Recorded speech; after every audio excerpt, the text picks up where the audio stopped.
que exerceu a presidência da AMB, quando ele transmitiu a presidência, no outro dia pela manhã nós estávamos tomando café e a esposa dele comentava: eu quero saber agora como é que eu vou aguentar esse homem todos os dias dentro de casa me dando trabalho. Quer dizer que a ausência às vezes favorece, né, o relacionamento, se briga menos, É né? verdade, é verdade. E o tempo que se passa junto é mais de harmonia, de amor. Contraponto hoje tem a honra de receber Mozart Valadares, presidente da Associação de Magistrados Brasileiros.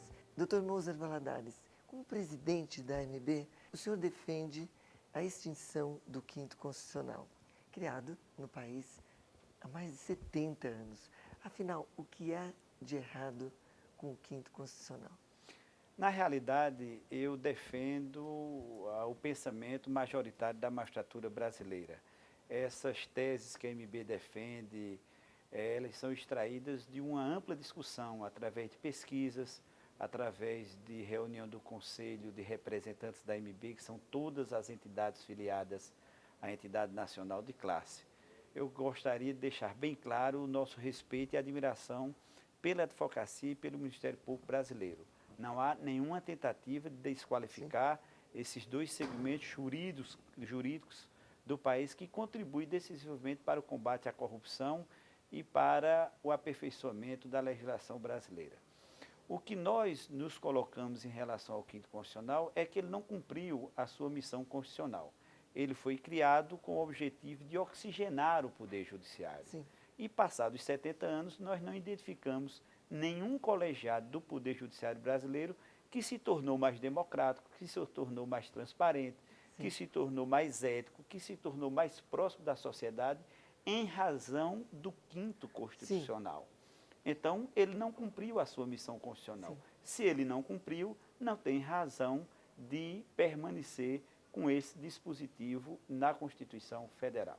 Por outro lado, nós hoje temos um Conselho Nacional de Justiça, que veio através da reforma do Judiciário, sim, da proposta de emenda constitucional 45. Sim. E esse órgão de cúpula do Poder Judiciário, o Conselho Nacional de Justiça, que tem, dentre suas funções constitucionais, o controle de todos os atos administrativos do Poder Judiciário brasileiro, exceto do Supremo Tribunal Federal, ele já contempla na sua composição representantes da advocacia, do Ministério Público e da sociedade, porque tem um que é representante da Câmara dos Deputados e outro é escolhido pelo Senado Federal.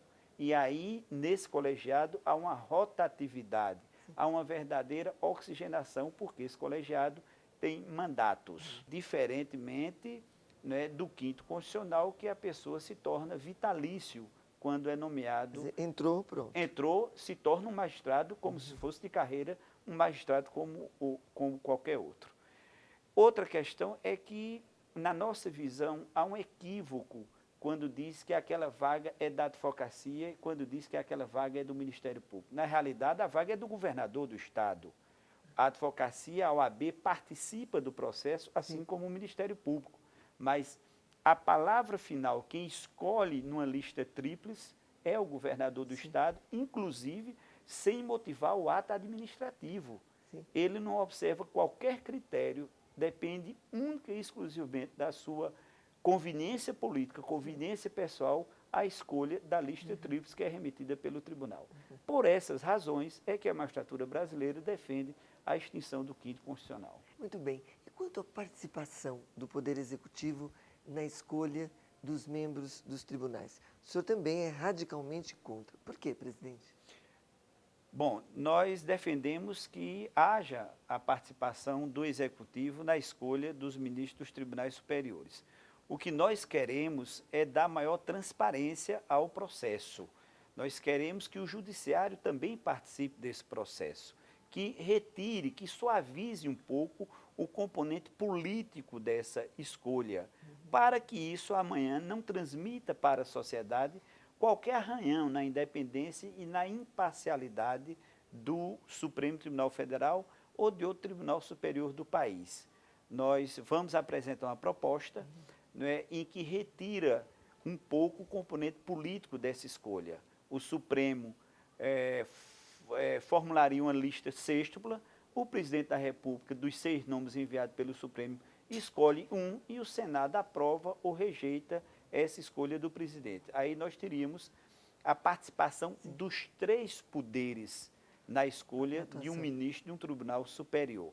E também alguns outros critérios, como uma quarentena, né, de alguns cargos que devem o candidato estar afastado pelo no mínimo 3 anos, como deputado federal, senador, governador de estado, ministro, secretário de estado, procurador-geral da República, advogado-geral da União, presidente de entidades de classe, e também a questão da idade mínima. Achamos que nós poderemos elevar para 50 anos a idade mínima para ministro do Supremo Tribunal Federal, porque aí nós teríamos um candidato com uma maior experiência e uma maior bagagem jurídica, que ele pudesse dar uma melhor contribuição àquele colegiado. Presidente, muitos parlamentares argumentam que o Supremo Tribunal Federal tem se tornado órgão político e que tem criado verdadeiras normas legais por meio das súmulas vinculantes. Como o senhor vê isso?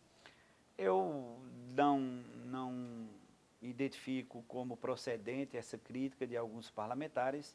Acho que o Supremo Tribunal Federal, ele é um órgão político, porque a sua escolha, a escolha dos seus membros é através, né, de 2 poderes políticos da República, que é o presidente da República e o Senado Federal. E quanto à edição de súmulas vinculantes, foi o próprio Congresso Nacional, foram os próprios parlamentares que criaram esse mecanismo na reforma do Poder Judiciário, na proposta de emenda constitucional número 45. Então, ele apenas está aplicando a Constituição Federal. Não procedem. Não procede, essa crítica não procede. Presidente, há uma proposta também de emenda constitucional PEC, arquivada pelo Senado, que propõe um mandato de 11 anos para os ministros do Supremo Tribunal Federal. Um alívio ou uma perda para o Judiciário? Eu sou adepto do mandato. Eu vejo com simpatia a fixação de mandato não só no Supremo Tribunal Federal, mas em todos os órgãos colegiados do Poder Judiciário. Eu participaria e nós poderemos discutir o tamanho do mandato. Agora, eu acho que isso proporcionaria uma maior oxigenação, uma melhor renovação na cúpula do Poder Judiciário. A tal oxigenação que estamos à procura, né? A tal oxigenação que nós estamos à procura. Você veja que o ano passado o presidente da República, ele nomeou alguns ministros do Superior Tribunal de Justiça e eu aqui identifico 2 ministros com 45 anos de idade. Os ministros Mauro Campbell, do Amazonas, e Luiz Felipe Salomão, do Rio de Janeiro. Eles vão passar naquele colegiado 25 anos pela regra atual. E agora o ministro Toffoli, com 41 anos de idade, que pela regra da Constituição, ele tem 29 anos de idade, 29 anos para permanecer no Supremo Tribunal Federal. É tempo, hein? Acho que é muito tempo e que se nós conseguíssemos aprovar uma proposta de fixação de mandato na Constituição, isso ia proporcionar uma maior oxigenação, uma maior renovação na cúpula do Poder Judiciário. Bom, presidente, vamos interromper uns minutinhos, daqui a pouco nós estaremos de volta e você não sai daí. E daqui a pouco voltaremos com Moser Valadares, presidente da Associação de Magistrados Brasileiros.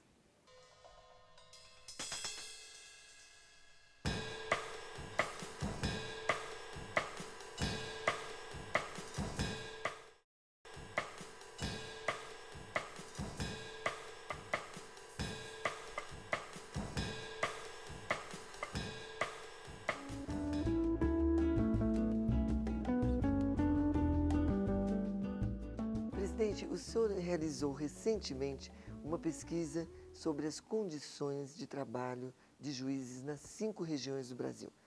E a principal deficiência apontada pela pesquisa é a falta de segurança nas várias e unidades judiciárias. Conte para nós, os juízes correm perigo e nós também? É isso mesmo, presidente? A pesquisa, ela aponta como o dado mais alarmante a falta de segurança nos fóruns, principalmente no interior dos estados, né? E aí não coloca só o magistrado, porque é seu ambiente de trabalho em risco, mas coloca toda a sociedade que frequenta o fórum. Claro. O advogado, o defensor público, o Ministério Público, o próprio servidores do Judiciário e a população que frequenta o fórum procurando os seus direitos e sabendo o andamento das ações judiciais. Isso é um ponto que preocupa muito a magistratura brasileira e que o executivo, que é o responsável pela segurança do bem público, tem que cumprir com sua obrigação, dando o mínimo de segurança para que as autoridades de uma cidade, de uma comarca, possam exercer com certa tranquilidade a sua função. Sim. Agora, e por falar em segurança, o senhor gosta da ideia de instalar a TV Justiça em todos os presídios do país? Em princípio, a gente advoga a tese de quanto mais transparência, melhor. Eu acho que a TV Justiça, assim como a TV Senado, a TV Câmara, ela foi uma grande conquista da democracia brasileira. Né? A sociedade tem a oportunidade de acompanhar o desempenho e a atuação dos seus representantes, tanto na Câmara como no Senado, e também o julgamento de ações importantes para a sociedade através do Supremo Tribunal Federal. Eu acho que não há nenhum mal, né, em instalar em maior número de ambientes a TV Justiça, assim como a TV Câmara e a TV Senado. Sim. A população e o presidiário é parte, né, da população brasileira, ele deve assistir para que ele possa saber o que é que está discutindo de interesse da sociedade brasileira. Ser informado, né? Ser informado. Presidente, nós estamos falando tão sério, né? Vamos descontrair um pouco. Quer falar um pouco de futebol? Vamos falar. Quer futebol? Como é que anda o futebol lá de Pernambuco? O Pernambuco não passa uma boa fase nesse campeonato. Mas se o senhor não quiser falar, tudo bem. Não quero. Né, os dois times que estão disputando o campeonato principal, o Campeonato Brasileiro, a Série A, eles hoje se encontram na zona de rebaixamento, com poucas possibilidades, né, de passarem para o 2010 na primeira categoria do futebol brasileiro. Enquanto o terceiro clube de Pernambuco, o Santa Cruz, que é o time das multidões, que é o time da massa pernambucana, ele se encontra na 4ª divisão. Então, Pernambuco passa por um momento crítico em relação ao futebol daquele estado. E para que time o senhor torce? Torço pelo Santa Cruz, que se encontra hoje na 4ª divisão do futebol brasileiro. Vamos fazer o seguinte, então, nada de passar futebol nos presídios, em lugar nenhum, não é melhor assim? É verdade. Quando um juiz julga e erra, ele sofre alguma punição? Ele pode sofrer uma punição e deve sofrer uma punição quando ficar provado que ele agiu com dolo, que ele agiu com má fé, que aquela decisão judicial foi viciada, né? Que aquela decisão judicial foi adquirida através de tráfico de influência ou através de uma propina. Agora, nenhum juiz desse país pode ser punido ou ameaçado de punição porque ele fez uma interpretação ou fez uma leitura que um tribunal superior fez de outra maneira. Sim. Ele não pode ser punido pelo seu convencimento, ele não pode ser punido pela interpretação que ele deu daquela matéria. Ele só poderá ser punido se aquela decisão ocorreu de maneira que houve tráfico de influência, que houve dolo, que houve má-fé. Mas aí alguém tem que provar que o juiz agiu incorretamente. O foro privilegiado virou sinônimo de privilégio e impunidade, afirma Moser Valadares. Diga para nós porque o senhor não é a favor do foro por prerrogativa de função.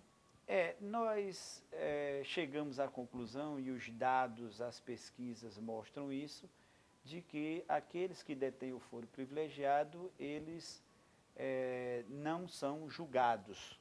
E por que eles não são julgados?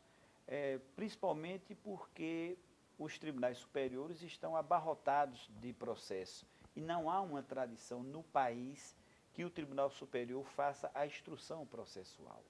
Então, ficam os processos nos tribunais superiores, não se faz a instrução processual, eles se eternizam nesses tribunais e eles raramente são julgados. E isso se transformou num sinônimo de impunidade. Então, muitas pessoas procuram um mandato hoje exatamente como um guarda-chuva para a impunidade, porque não respondem como qualquer cidadão perante o juiz do primeiro grau. Nós aqui estamos discutindo sobre tudo, conversando sobre tudo, pesquisas para lá e para cá. O senhor viaja muito, presidente? Nós temos no país, a MB tem 13.500 filiados. 13 mil. 13 mil dos 4 segmentos da magistratura, militar, Que trabalhista, loucura. federal e estadual. Há pouco eu estava em Rio Branco, no Acre, passei por Belém, no Pará, e agora estou em São Paulo. Quer dizer, Moser Valadares é onipresente, então? Então nós temos que percorrer, temos mais de 40 entidades filiadas à MB, entidades estaduais e regionais. Que loucura. Então, semanalmente, nós percorremos no mínimo 3 estados da federação, né? Mas essa é uma atribuição do presidente de uma entidade desse tamanho, Sim. de um país de dimensão continental. Exatamente. Então é um sacrifício, mas que também permite que nós possamos conhecer melhor a magistratura brasileira, né? Nós temos uma diversidade cultural, climática, econômica muito diferenciada dentro do próprio país, e você tem um retrato mais fiel da magistratura brasileira. Claro, nada como ver de perto, né? Exatamente.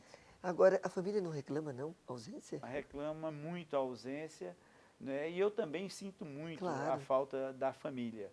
Mas o pouco tempo que nós temos, o pouco tempo que nos resta, nós agora estamos mais próximos, né? Mais unidos e fazendo programas comuns. Se o nosso sistema eleitoral é tão eficiente, presidente, até copiado por boa parte dos países, por que a grande preocupação da Associação de Magistrados Brasileiros com as eleições brasileiras? Explique para nós. A nossa preocupação é antes do eleitor chegar na urna eletrônica. Por quê? Antigamente, a preocupação era você fraudar o voto naquela cédula de papel. Havia muita fraude, né, no preenchimento dos mapas, na cédula de papel. Hoje essa preocupação não mais existe.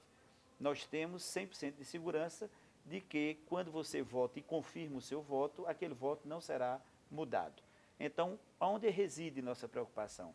É antes do eleitor chegar à urna, a compra do voto, né?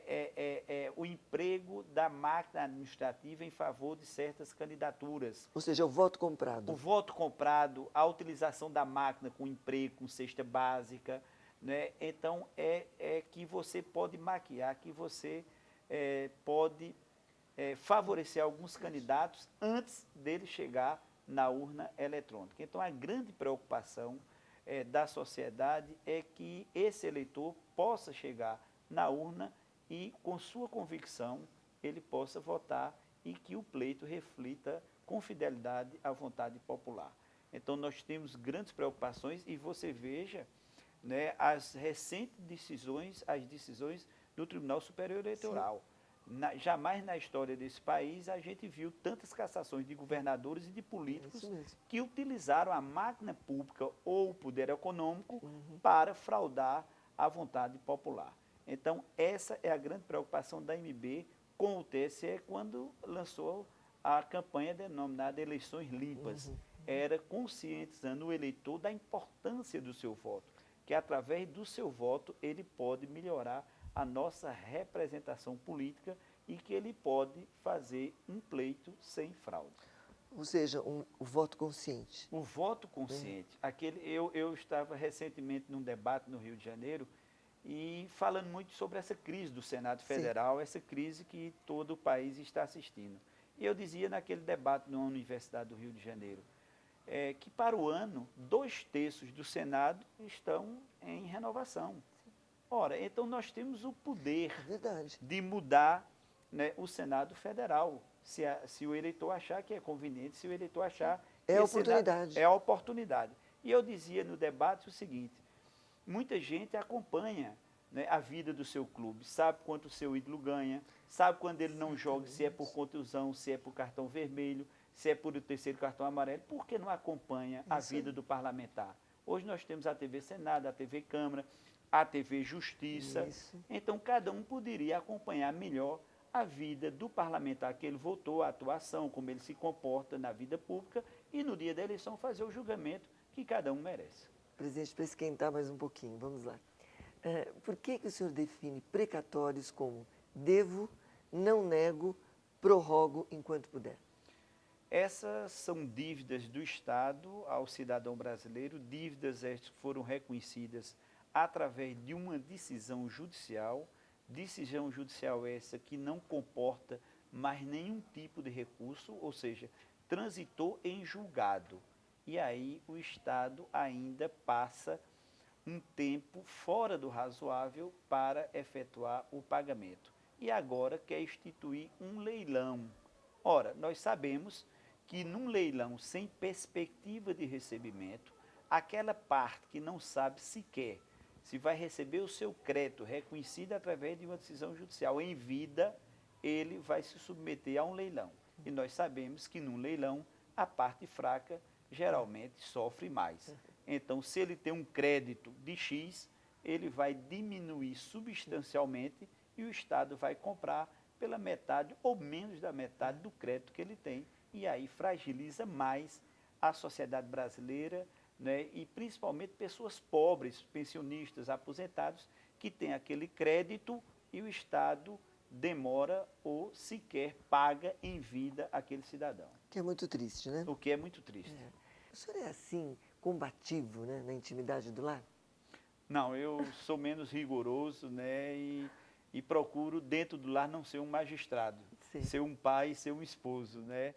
Essa minha impetuosidade, ela diminui muito e é suavizada, né, no convívio social, não só com a família, Sim. mas com as pessoas Mas amigas. socialmente falando. Socialmente falando, não há uma exigência tamanha como se exige de um presidente de uma entidade de classe, né, que congrega, como eu já disse, 13.500 magistrados em todo o país. Nem digo, o Brasil inteiro, né? Então isso me dá muita responsabilidade em 60 anos, né, que completamos no dia 10 de setembro, 60 anos que a MB fez, é o primeiro nordestino a presidir essa entidade. É o primeiro nordestino? Então isso me dá mais responsabilidade, né? Nós só tínhamos presidentes do Sul e Sudeste. É mesmo? Então é a primeira vez que um presidente vem de uma região que não seja o Sul e o Sudeste, um nordestino. Então isso faz com que eu encare as coisas com mais responsabilidade ainda do que elas devem serem encaradas. Bom, e pelo que nós estamos percebendo aqui, o senhor está estreando muito bem, né? Eu espero corresponder à expectativa, pelo menos, da grande maioria da magistratura. Certamente. E o que o Moser Valadares faz nas suas horas vagas? Assiste filmes de guerra? Não, filmes de guerra eu não sou muito adepto, não, mas eu gosto muito de cinema, de teatro, música, dançar, sair para uma boate. Eu acho que isso é muito saudável e é um tipo de programa que eu gosto muito de fazer. Teatro, que tipo de cinema. filme que o senhor gosta, assim, por exemplo, drama? Eu gosto de filme de suspense, Suspense. né, um bom romance, né, eu sou muito Uma coisa que faça sonhar um pouco, né? Exatamente, sai um pouco da nossa realidade, né, e que nos tire um pouco dessa vida tão corrida, tão cheia de surpresas que a gente vive, né, o estresse, o trânsito, a violência.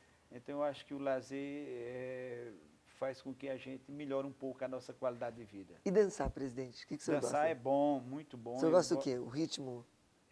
Os anos 70, né? Eu gosto muito dessa época da Jovem Saudosos, Guarda. né? Exatamente.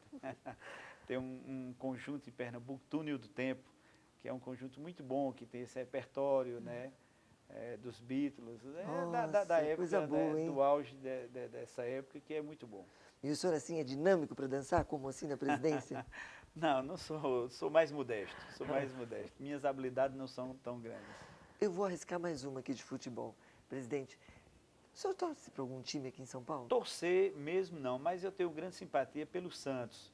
Eu imagino que essa minha simpatia é em virtude da era Pelé, né, daquele grande time que empolgou não só o país, mas fora do país, foi bicampeão mundial, né, Pelé, Coutinho, Edu, né, depois Gilmar, depois chegou Zito, depois veio a geração de Clodoaldo. O Brasil em cena, né? O Brasil em cena. Então aquele time realmente não só encantou o Brasil, como o mundo inteiro, né, quando se tornou o primeiro time brasileiro a se tornar bicampeão mundial. Então, realmente, eu tenho uma grande simpatia pelo Santos, eu atribuo isso àquela era Pelé.